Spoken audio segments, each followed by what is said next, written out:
played so poorly, they attributed to injuries that the next year there was pressure on them to play really well because not everybody was well. And the Patriots, they had 3 first-round draft choices, so they had some young guys. I don't know how many rookies we kept off in our rookie class, but quite a few. And we had something to prove, I think. And so the other guys who were there in 74 and 75. And we just played hard. And so when we started knocking off teams like the Pittsburgh Steelers and teams like that, people started saying, hey, maybe these guys are real. But it took more than half the season for people to really think that we were a good team. Is that the one team that kind of like you look back and like feel like something got taken from you guys? Because it seemed like the cards were set up really to make I think the cards were set up. But, a lot of people don't know this. I actually was injured in the playoff game against the Raiders, and so I wouldn't have been able to play any more playoff games. So I played in that game. I never should have. When I look back on it, it could have cost me my whole career because the whole entire offseason I was rehabilitating a calf muscle. And I don't ever know. I really don't know if I lost anything, but and the day before the game, I was playing catch with Coach Fairbanks' kid, and he threw the ball up in the air, and I jumped up to catch it. I did something to my calf, but I still managed to play in the game. We didn't know until game time if I was going to play, and unlike today, where everybody would have known about that injury now, today, right? Well, not if you played for these guys. I mean, it would have been questionable. Unnecessarily. So anyway, I went out for a pregame warm-up, and my leg all wrapped up, and I didn't even run the whole time until really the game started. So why give it a try, and I tried it, and because I played Cliff Branch so well during the regular season, he was faking like he's going to go deep and running other routes. So it kind of played to our favor, and I ended up taking the wrap off of my leg and just playing. And I wouldn't have been able to play the next game. My leg was killing me after that. You mentioned Branch. Who's the best you ever played? Who's the best wide receiver? Or 2 or 3.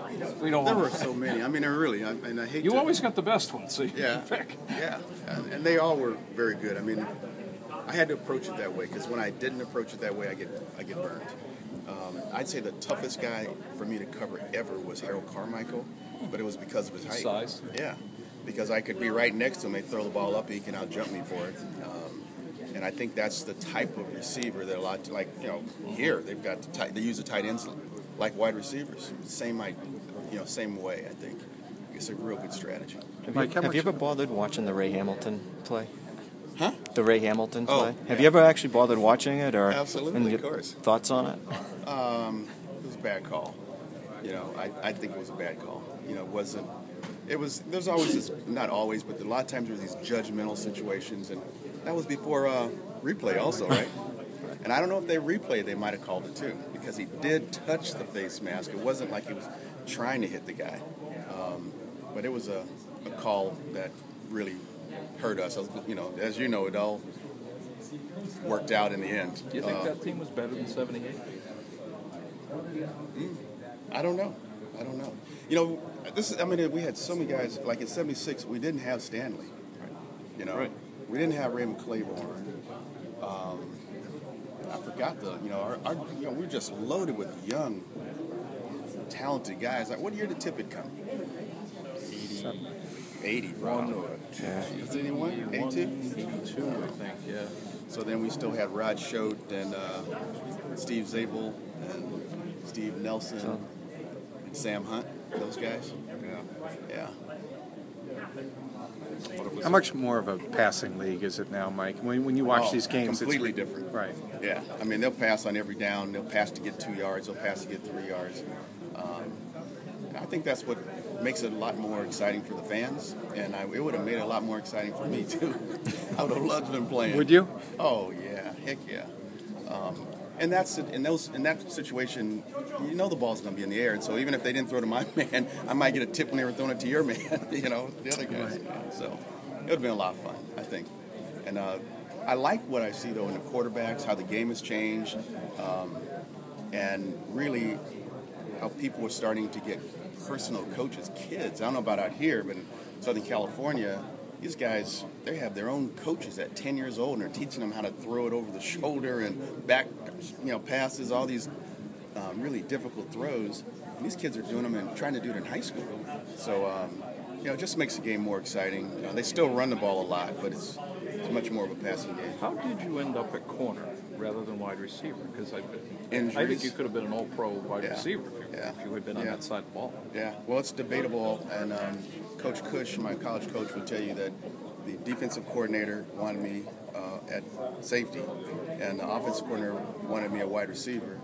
But because of injuries, I ended up playing safety, and then I got in a couple of games, made some big plays, and I got stuck over there.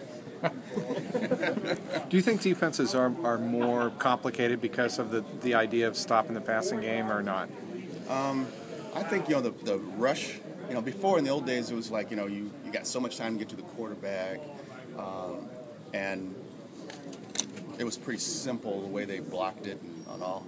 But now everybody has come up with, because of guys like Belichick and other defensive geniuses, different ways to rush the passer, and having guys come from off the ball, guys on the ball drop off the ball, and other guys. It's just like really, it's fun to watch. It's interesting. We always found a way, but just doing it the old-fashioned way, coming off the corner with linebackers like Tippett or Blackman, or Julius Adams, those kind of guys. Tony McGee, if they ever kept stats when he was playing, I bet you he would have been the all-time sack guy, on the Patriots. Sure. Yeah, but we'll never know.